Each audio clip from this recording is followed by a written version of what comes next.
যে জুবিনদাৰ ন্যায় প্ৰদানৰ যিটো প্ৰক্ৰিয়া এই প্ৰক্ৰিয়াটোত ন্যায় মানে হ'ল দুটাই ন্যায় হ'ব পাৰে জুবিনদাৰ প্ৰতি ন্যায় মানে হ'ল ভাৰতৰ যিখন আগতে আইপিসি আছিল আজিকালি বিএনএছএছ বুলি কয় বিএনএছএছৰ 103 ধাৰাৰ অনুসৰি পানিশমেন্ট অফ ডেথ বা ফাঁসিকাঠ বা লাইফ ইমপ্ৰিজনমেণ্ট যদিহে তেওঁ হত্যাকাণ্ড কৰা বুলি প্ৰমাণিত হয় যদি হত্যাকাণ্ড নহয় culpable homicide not amounting to murder মানুহজন মাৰা নাই হত্যা কৰি দিয়া নাই কিন্তু হত্যাৰ কাৰণে মৃত্যুৰ কাৰণে ঠেলি দিলে তেতিয়াহলে কি হ'ব তেতিয়াহলে লাইফ ইমপ্ৰিজনমেণ্ট তাৰ মানে যিবিলাক আমাৰ অভিযুক্ত সেই অভিযুক্তবিলাকে হয় মৃত্যুদণ্ডৰ নিৰ্দেশ পাব লাগিব কোৰ্টৰ পৰা নহলে লাইফ ইমপ্ৰিজনমেণ্ট এই দুটাই হ'ব একমাত্ৰ আমাৰ জুবিন গাৰ্গৰ প্ৰতি ন্যায় কিন্তু সেই ন্যায় পাবৰ কাৰণে তেওঁলোকে যিটো নিয়মৰ মাজেদি যাব লাগে নিয়মগীতা কি বিএনএছএছৰ নিয়মগীতা হ'ল 208 বিদেশৰ লগত কেনেকৈ কথা বাৰ্তা পাতিব লাগে ভাৰতবৰ্ষৰ বাহিৰত কেনেকৈ কথা পাতিব লাগে বিদেশত ঘটা ঘটনাটো কেনেকৈ কৰিব লাগে তাৰ পুৰা 208 সেকশনত লিখি থোৱা আছে বিএনএছএছ 208 তাৰ পাছত কেনেকৈ চিঠি পঠিয়াব লাগে বিদেশলৈ সেই কথাটো লিখা আছে বিএনএছএছ 112 য'ত লিখি থোৱা আছে যে আমাৰ কম্পিটেন্ট কোৰ্টে সেই চিঠিখন পঠিয়াব পাৰে এতিয়া আমাৰ সিআইডিয়ে চিঠি পঠিয়াই আছে হোম ডিপাৰ্টমেণ্টলৈ পঠিয়াব লাগিব এক্সটাৰ্নেল এফেয়াৰ্ছৰ জৰিয়তে দুইটা প্ৰক্ৰিয়া হ'ল তাৰ পাছত যদি মানুহ আনিব লাগে তাৰ পৰা মানুহ ধৰি আনিব লাগে সেকশন 114 114 নম্বৰ ধাৰা অনুসৰি কোৰ্টৰ পৰা ৱাৰেণ্ট যাব লাগিব কোৰ্টৰ ৱাৰেণ্ট তাত থকা অসমীয়া মানুহকেইটাৰ কাৰণেও প্ৰবাসী অসমীয়া কিজনৰ কাৰণেও আৰু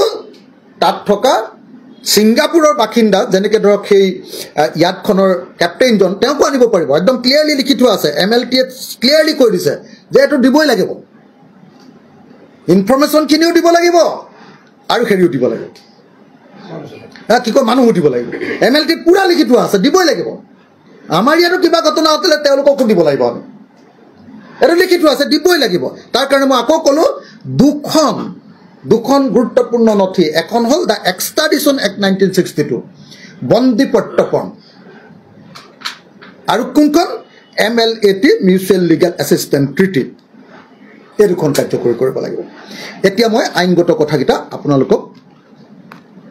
এইখিনিতে সামৰিলোঁ এটা প্ৰেক্টিকেলি আমি যে কৈ আছো যে জুবিনদাৰ এই গোচৰটোত প্ৰকৃত ন্যায় নাপায় কেতিয়াও নাপায় মই আপোনালোকক আজি লিখি দিব পাৰোঁ আপোনালোকক মই গ্যাৰাণ্টি দি আছো যি ধৰণে তদন্ত চলি আছে এই তদন্তত জুবিন গাৰ্গে ন্যায় নাপায় কেলে নাপায় ভাৰতীয় আইন অনুসৰি ভাৰতীয় আইন মতে যদি আপুনি ভাৰতীয় আইনত মতে তদন্ত কৰে তেতিয়াহ'লে কি হ'ব লাগে জানেনে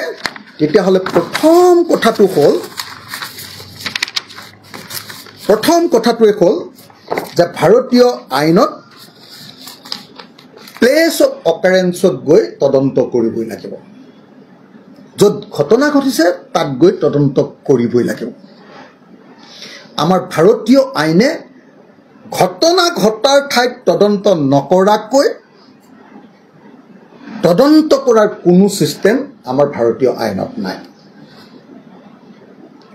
কিন্তু এতিয়ালৈকে আপোনালোকে নিশ্চয় দেখিছে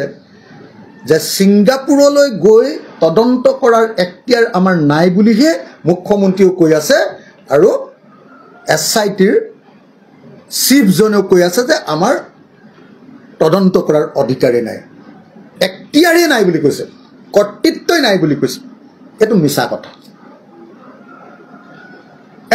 কথা কৰ্তৃত্ব পুৰা আছে